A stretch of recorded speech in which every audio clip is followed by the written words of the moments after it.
Hello and welcome to Fantasy Fives, a football podcast where I chat to an esteemed guest all about their dream five-a-side team. Today we're joined by music legend Chesney Hawks. You'll know him from hit singles. He's been on Radio 2 a lot recently, it feels like. Chesney, how are you? Oh, good, mate. I'm very, very well, thank you. How are you, mate? Yeah, I'm good. I'm good. The last time I saw you, we were about to watch England get to the Euros final. How did they get on in the final, Chesney? You had to bring it up, didn't you? Yeah, do it. Get out of the way. So, see from watching your Instagram in the last like four months, maybe you were doing the Radio 2 piano sessions. You've been out on tour. Is everything just going mental? Yeah, it's really going well at the moment. It's kind of weird. I actually had a couple of hits on Radio 2 recently. Like it's weird. So you're not allowed to call me a one-hit wonder anymore, mate. That's it. Are we I've not? changed Right, the narrative. I'll change everything in that then. That's good. Yeah, just changed because everything about what you think in life. so good. Because how has this all come about? Because I know back number one for 5 weeks. What year was that? What year was the one and only? That was in 1991, would you believe? Jeez. So 91, and then 24 years later, you're now getting hits on Radio 4. Radio 2. What's happened in those 24 years? Well, first of all, you have to definitely check your maths, Ray. Yes, 34, isn't it? It's actually 34 years. Fair point. Yeah, very fair. What's caused the resurgence? This new record, actually, because I've obviously never stopped making music, and I've put plenty of albums out over the years, and never really stopped touring. But this record seems to have really kind of hit a nerve. It's related. That first single on it is a song called "Get a Hold of Yourself," and I did the video completely naked. I don't know if you missed that one, but. No, I did not miss it. I've still got paying for the therapy, but I still got it. I apologise. I apologise publicly to all of my male friends and my children. It was just a funny moment. I just wanted to do something a bit different, and it definitely got some attention. I think that is what started it, to be honest. So, Chesney, are you telling me that if you'd have got your dick out 15 years ago, you would have been in more hit singles? I guess I am. Maybe that's what I needed to do. Oh, amazing, man. And so the new album's out on the 4th of April. What can people expect from it? Well, I mean, it definitely still has the kind of kick the doors down bangers that you would expect from me, but it's also... It's quite a cathartic album, Ray. I think you get to a certain age and start looking back in life, and I tackle some difficult subjects, to be quite honest with you. I went back into my childhood and just kind of picked out. It's like therapy for me. This record, and some of the songs that have kind of like this latest one. It's about loss, basically, and it is really kind of people have related to it, because we've all been through that, haven't we? So yeah, it's a little bit deeper than I think that people would expect from me. It's a record I'm really proud of, to be honest. I really am. Because it's funny you say that people resonate to it, because you did that in the piano rooms, piano sessions for Radio 2, and the comments underneath. Whereas people like saying how emotional they felt and stuff like that. See, when you've written a song like that, it makes people feel emotional. Does that make you feel good because it's hit a nerve, or you feel bad for making them sad? Well, no, I think we need to talk about these things, So I think music is one of the conduits that where we can actually deal with our own mental health, I mean, there are songs on this record that, I deal with abuse, I deal with suicide. It's a cheery little toe tapper, to be honest with you. That's such a good slogan. I love it. And in terms of what's next, because you've just, as we're recording this, you're currently in the Caribbean. I'm in Glasgow, so fucking 1-0 you. But in terms of like what else has been happening, you've just finished doing an arena tour all around Europe. Yes. Yeah. That was unbelievable. James Blunt asked if I would join him on his arena tour around Europe. And did you know him well before? No, I'd never met him actually. He apparently handpicks his supports, and I was lucky enough to be asked. And what was funny about the support for James Blunt is that everybody, all of his fans, they're all lovely people, and they all kind of like they know that he handpicks the supports, so they all come in. So when I'm on stage, when I was on stage, every single gig was absolutely rammed to the rafters, like 20,000 people, which is rare for a support, And I think it's down to James, to be honest with you. And it's just an incredible experience, I know you've been through that with our mate John Bishop, haven't you? So. Yeah, because that's when I was watching it. I did Bishop's tour support, so that's where we first met. This is what a sentence I'm about to say, Chesney. We first met backstage at Wembley Arena. That was the first time we met. But when I was doing John support, it was genuinely phenomenal going out every night, and then watching you like when you're in Switzerland playing to 20,000. I could tell how much you were enjoying it, because that must have been some of the biggest crowds you've played to in a while. Yeah, definitely. It definitely took me back to the 90s, because those are the kind of venues I was playing back then. And of course, nowadays, like my headline tour, which I'm starting next week, is, I'm playing kind of 400 to 600 cap, So I'm going from 20,000 people to 600. And I mean, I love both, to be honest with you. The arena crowds are. It's just so exciting, and the energy is so palpable as soon as you walk on stage. But then when you play these smaller kind of intimate venues, you can sit there and you can talk to them. You can see the whites of their eyes. You can tell them stories a little bit more. It's a very, very different experience, and that's actually one of the things I love about my job. You get to experience these different types of venues and different types of gigs. Yeah, it's been so cool to see. And what I love about this, Chesney, I don't know if you've done this deliberately or not. Right now, I know how much of a football fan you are. I can see you're wearing a football t-shirt, which I absolutely love. So you're wearing your "Come On You Irons" West Ham t-shirt. I know you're a huge West Ham fan. What does football mean to you? I mean, for me, it's kind of it's that famous was it Matt Busby quote where he said, "Football, it's not a matter of life and death. It's much more important than that. It's family, For me, it's a tribe, and it's not just football. Obviously, I love the game itself, which is why it's amazing when we follow our national teams, and where you get that kind of whole country comes together. But it's the tribe of being a West Ham fan. It's like I love my fellow West Ham fans. Like you see him on the if you pass somebody who's got a Hammers top on, you just catch their eye, do a bit of the irons and little nod, and you're on your way. It's like it's so good how the iron sign has also become Wakanda forever. So it kind of goes between Black Panther and West Ham. That is so good. Yeah. Just saw you do it on the screen there. Because what was it like for you, Chesney, then? Because being a huge West Ham fan, you win the Conference League European title, and you get to go and play. Did you play the after party or before the final? What did you do? I remember seeing you.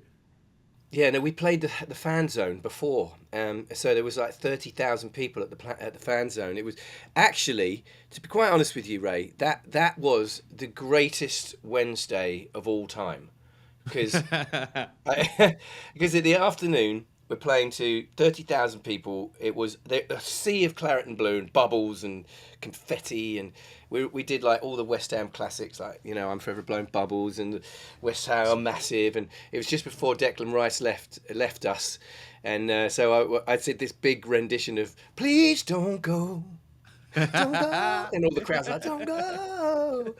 But it was an emotional moment for me, my brother, who's my drummer, massive hammer, my son Indiana, who's a huge hammer, and my best mate Vic, who was there with us on that day, and I got him out. He recently passed, unfortunately, and that's why this is weird timing with this new single. But he came out on stage, and basically I said to the crowd, I was like, I've got my mate here, he's having some health issues, and can he come out and sing Bubbles with you? And they're all just very warm, so gave him a massive rendition, clap and everything, and he walked out on stage, and we did Bubbles, and he was like right at the front, and it was the best time ever.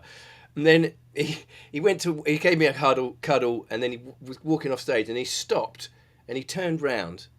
This is my best mate. Right? He turned round, and I was like, "Oh, what's he gonna do?" And the crowd kind of like, "Well, he walked up to the crowd, up to the microphone slowly. I was like, oh shit, what's he going to say? And he just walked up there, and the crowd got silenced, you know. And he went, "I hate Tottenham more than I hate cancer." Dropped the mic and fucked off stage.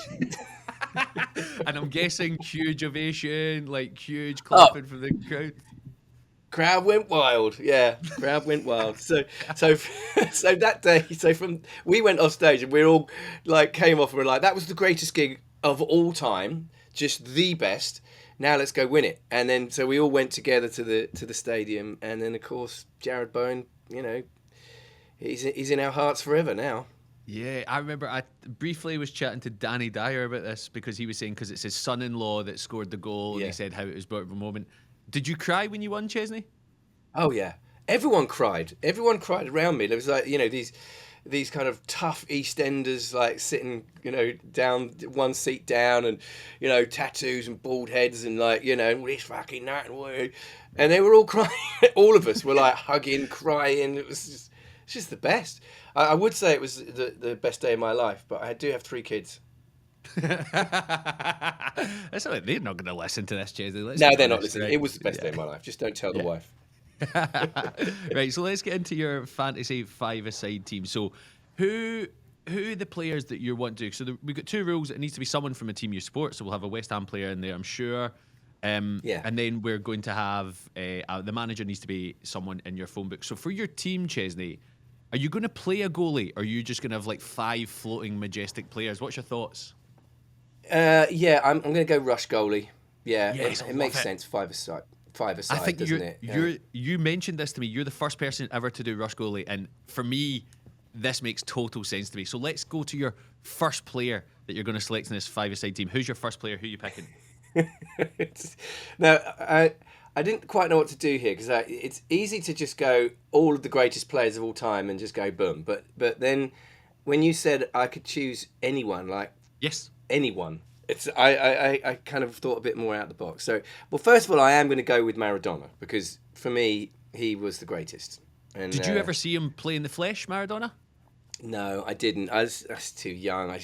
Obviously, the '86 World Cup was like one of the times that I remember so well, and how it kind of like completely took over the whole country and the whole hand of God thing, and then the greatest goal of all time afterwards, and you know, and I just loved watching him. He's one of those people. He's not just about his football, but because obviously his football is incredible, but you just can't take your eyes off him.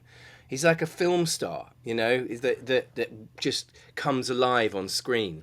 You know, and just I've spent hours just watching, you know, the best ofs or him in training, or him just fucking around with the ball, you know, and just kind of doing that thing that he does. And I just love him, you know, he's just amazing. And of course, he was such a character off pitch as well. Like, you know, his life. You're such a lovey. Yeah. You're such a lovely man. Darling. Also, I have to say, on a Scottish podcast relating to football, the fact that you've brought up the hand of God has just piqued our listenership. So thank you very much for bringing that up as an Englishman. I nearly spit my tea out when you said that. Again, you could not have followed that up with a more English sentence in your life, Chesney. I nearly spit my tea out.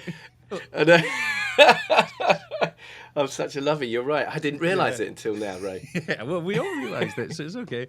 So Maradona's in there. What you said you watched compilations of him, and like, what was it about him? Was it the Maverick? Was it the off-field pitting? Was it a combination of everything? What made him so special to you? I think it's almost like he was born with a football. You know, when you see him just running with the ball or just holding the ball up or whatever, it's the most natural ball player, I think, of all time. You know, just the way the ball was part of his body. You know, there was no way you're getting that ball off of him, and just love it. I could watch him all day. You know, there's just I don't think there's ever been a player quite like, because he was only like 5'6", wasn't he, or something like that as well. And he was just amazing. He really was. I remember chatting to Scott McTominay, who had just signed for Napoli, and he'd come back to an international camp. I was doing a little thing there, and he was like, Maradona is God. He is everywhere. and they've started course, treating in Scott that McTominay slightly like that. And he was saying this is incredible. So yeah, not as high as Maradona, but slightly. So we've got Diego Maradona as your first player. Good start. Second player in your Fantasy 5 team, Chesney Hawks. Who are you going for? All right, I'm gonna go. This is my West Ham nod, right? So this comes from my youth. Okay. And I'm going for Frank McAvenny. Yes. Bring in the Shaggers. Yes, good. Bring in the Shaggers, Chesney. exactly. Yeah. Why was he so good? Because I knew Frank McAvenny from sketch shows like Only an Excuse in Scotland as the kind of ladies' man. And then I remember we were going to interview him once, and I read his stats. And at West Ham, he was phenomenal. So was he a huge player for you growing up? What was he like? Yeah. So him and Tony Cottee were a striking partnership in the kind of mid '80s, and there was a season. It was the 85-86 season where me and my brother went home and away to every single game. So Cottee and McAvenny were our absolute legends, and because they were knocking them in for fun at that point. We nearly won the league. We ended up second or third. We ended up third in the end.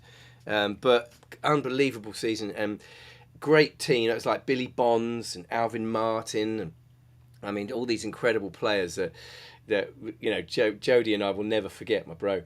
And so McAvenny was like, he had that George Best thing as well, of course, as you said, bringing the Shaggers.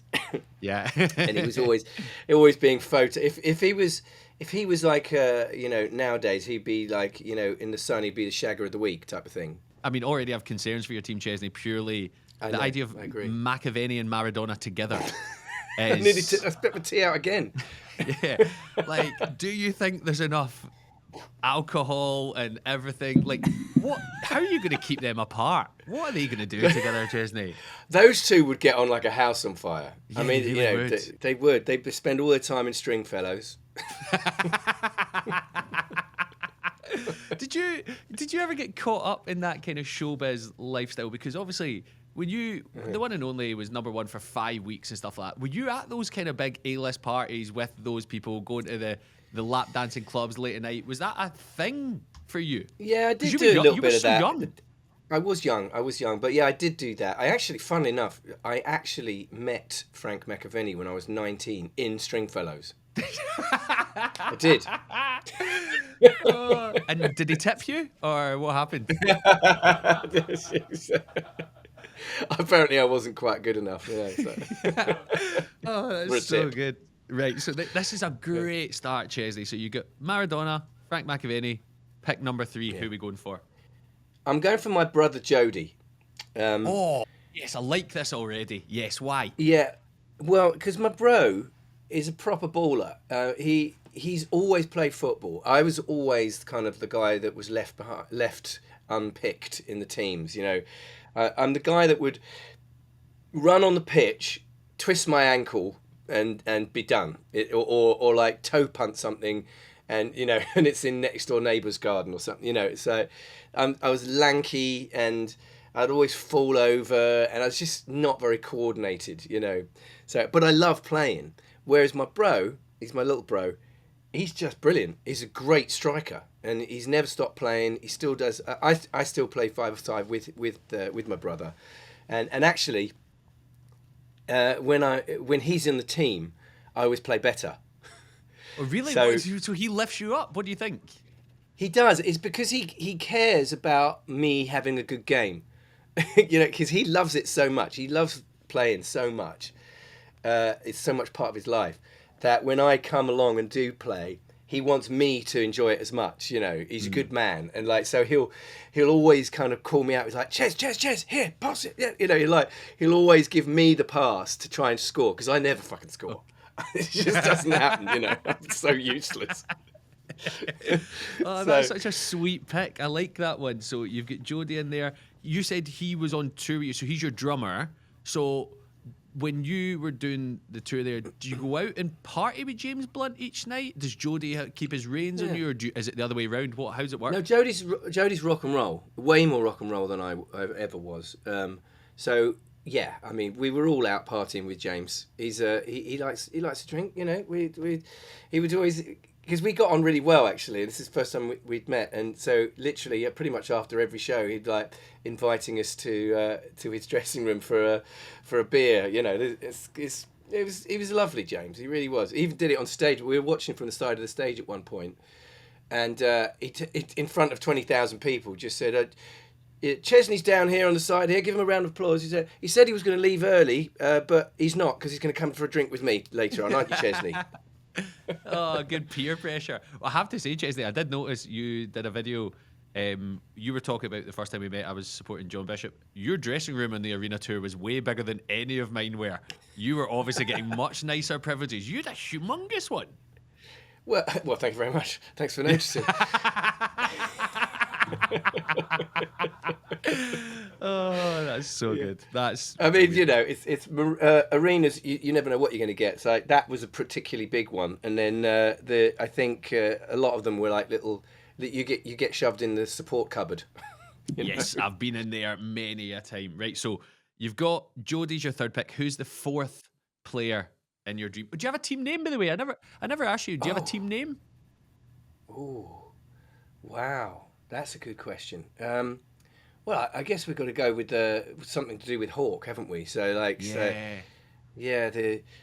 I guess we'll go. Let's just go with the Hawks. It's a simple Hawks. But effective. It does what it says on the tin. Yes, you know? I like it. So number 4 pick for the Hawks. Who you got? This is really out the box. This one, Ray. Okay. And I'm not sure I'm going to be able to explain it, but I'll try. I'm going to go with Prince. Oh, for fuck's sake! Now, here's my my reasoning. Why? Here's my reasoning. Have you ever seen Dave Chappelle's stories where he talks about meeting people? Have you ever seen that? Yes. Yeah, actually, it's Charlie Murphy, isn't it? But it was on the Chappelle show. Mm-hmm. Yep. So Prince, he met Prince, and apparently Prince invited him back to Paisley Park for a game of basketball, right? And I've heard this about Prince that he's like he could do anything, right? He was unbelievable. He was only like 4'9" or whatever, but he played Dave Chappelle and his mates, and just creamed them on the basketball pitch. Pitch? Is it a pitch? Court. Sorry. Court. Yeah. Yeah. And he said he was amazing. He was like dunking, and like he just could do, And of course, musically, Prince could do everything. He was just one of those guys that seemed to me like he could do everything. And so I'm going with Prince because I think he probably would have been a natural. Yeah, there's lots of stories about him inviting people to play ping pong at 3 a.m. in New York. Like Jimmy Fallon goes down. He was just quite a maverick as well, which I think lends itself well to the football pitch. Chesney, I'm genuinely concerned for the health of your team if you said your brother's quite rock and roll as well, and now you've got Prince, McAvenny, and Maradona. So the 5th pick of this team, I enjoy the Prince pick. I think he will make lovely strips for the team as well. I think that might be a good thing he can do. Who's the final player in the Hawks? Who are you going for? I'm going with an inspirational character because I feel like this person's he's not the manager, but he's going to be captain, and he's going to be the guy that's going to give the halftime talk. He's going to get us going. He's also a West Ham fan. Okay. Which helps. I'm going with Barack Obama.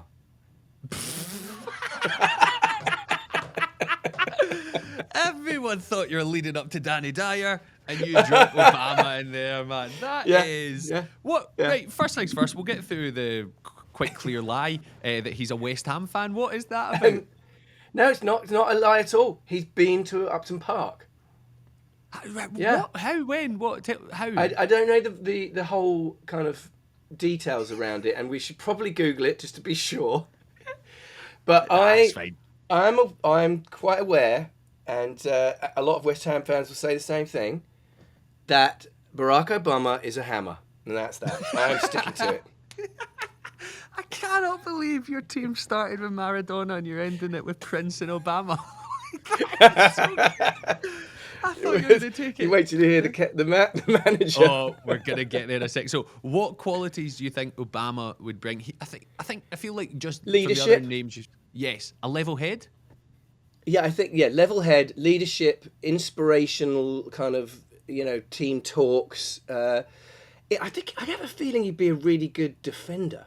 You know what I mean? Do you think He's so? quite Okay. he's quite a big lad. He's quite a lump. He'll he's tall. He could be our rush goalie, I think.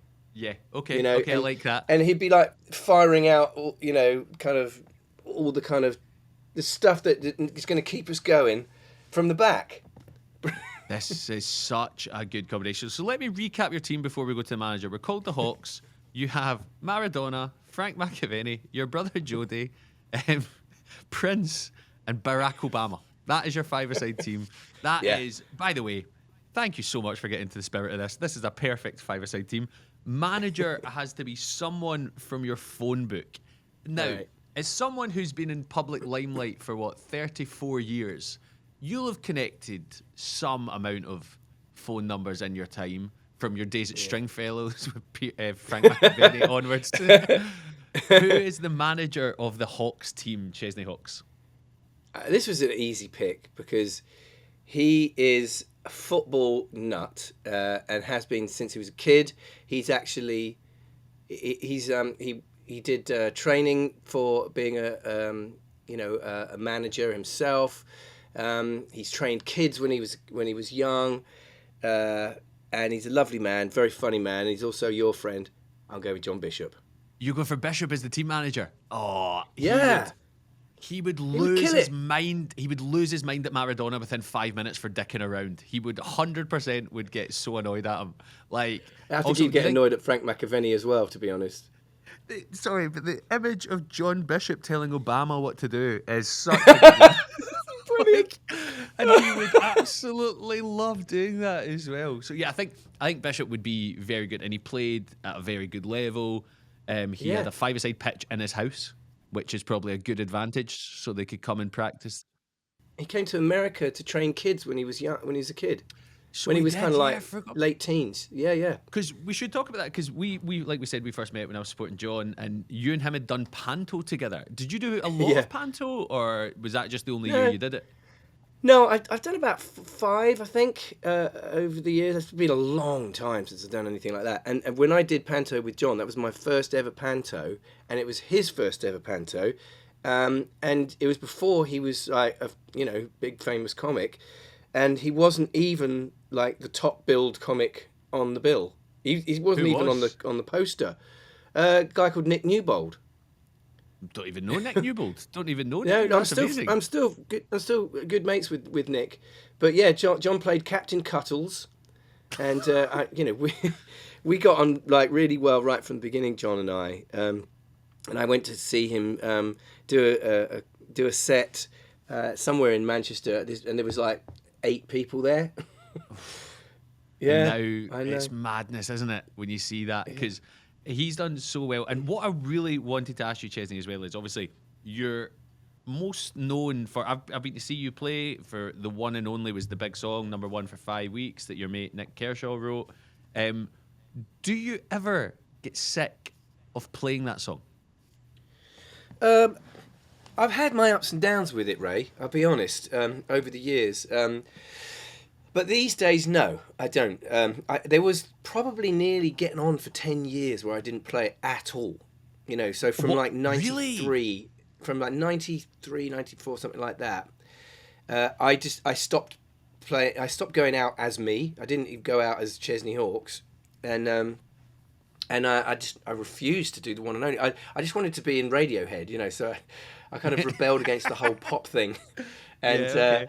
Picked up my electric guitar, turned it up to 11, shoegazed, and I just kind of rebelled against that pop thing because I was never that, to be honest with you, Ray. Growing up, I was not like I thought if I was ever going to make it in the music industry, it was going to be as a singer-songwriter or part of a band or something like that. So that whole thing kind of took me by surprise. So yeah, I fell out of love with that whole thing for a while, and then after a bit, I started getting requests to do shows like the universities and things like that in kind of early 2000s. And then I remember the first one, it was at Nottingham University. I went into it with real trepidation because I just thought, well, it's been so long since the one and only. People aren't going to remember who I am. These kids were like 9 when it first came out. I was like, this is never going to work. But it did. And I came out on stage and they had like, they knew the song and they had like my face on their T-shirts and stuff. And I was like, wow, how did that happen? It's like one of those weird things where a song gets passed down like some kind of mantle or something, and in that time it had become like this cult record, and so I kind of thought, oh, okay, and I never looked back really. And these days we're like friends, me and the song, friends with benefits, shall we say? Suits your team with McAvenny in it, let's be honest. But yeah, what's funny is I love the idea of you walking out on stage in whatever 2002 in Nottingham Uni, seeing these people with your face on their T-shirts, and you start singing the one and only, but in your head it's just dollar signs going round and round and round, thinking, I'm going to get rich again. This is the way forward. Exactly. I was broke as shit at that point. Were you? Yeah, I was. That's so good. And then it obviously worked out. So what's next for you? Because you've got a tour starting. You've got the album coming out on the 4th of April. What's next for Chesney Ox? What's the plans? Well, I can't really think any further ahead than that, to be honest, because this tour is such a big thing for me. It's like my first big headline tour in the UK. Well, it's been probably for a good 10 years, really. Wow. Okay. So I'm excited about that, getting out on the road, and actually playing to my fans, because it's great playing these supports with James Blunt, but it's kind of difficult. You have to kind of get them on side because they're not there for you. You've got to kind of win them round, which was amazing, and they were fantastic crowds. They really were. But it's nice to play to my audience, and actually play these new songs. So I'm really excited about that. Then there's all sorts of things. The album obviously is coming out, and then I've got a possible documentary going on. So, yeah, there's a lot happening. That's so cool, Chesney. And the most important question, I think, as a Scottish person speaking to a West Ham fan, was, were you right to sack David Moyes? It's a good question, that one. Fun enough, I had a hammer in the audience last night that came up and talked to me afterwards, and he was like, we should never have got rid of David Moyes. I was like, yeah, but I feel like as West Ham fans, I feel like it was time for a change, and that's all it was. It's like we all have so much respect and love for David Moyes because of what he gave us. It's the first silverware in my whole lifetime, since 1980 anyway, for us, and so I will forever be grateful to David Moyes, and now now that he's back in management and in charge of Everton again and doing well, I'm so happy for him. I'm like a big champion of David Moyes, and I don't think it was wrong to get rid of him at that point. Obviously our form has not really showed that, and we probably would have had a better couple of seasons if we'd have stuck with Moisey. But I just think it was time for a change. It's just a different footballing ethos now at West Ham. Yeah, you've got your big stadium, you're in Ted Lasso, everything's changed for you. You're a multicultural club, that's how it's going. Chesney, it's been so good chatting to you, finding out your Fantasy 5 team. So check out Chesney's on tour, so he'll be near you. You're not coming to Scotland, I noticed. I know. I was hoping you wouldn't have picked up on that one. I did some research. Don't you worry. I checked out. Oh, I know, mate. No, it's. I've had a lot of messages from Scottish fans saying, "How dare you? You don't come north of the wall." Yeah. And so I am aware of that, and I will rectify that. Yes, I'll be front and centre with a T-shirt, but instead of your face, it'll be your five-a-side team. So it'll be nice to see Obama next to Maradona, next to your brother, the way life should be. Chesney's album's out. Get it on wherever. I was going to say get it wherever you get it. Most people get it on Spotify, whatever you can buy it. Out the 4th of April. Chesney Ox, thank you for joining us on Fantasy Fives. Thanks for having me, Ray. Great to see you, mate.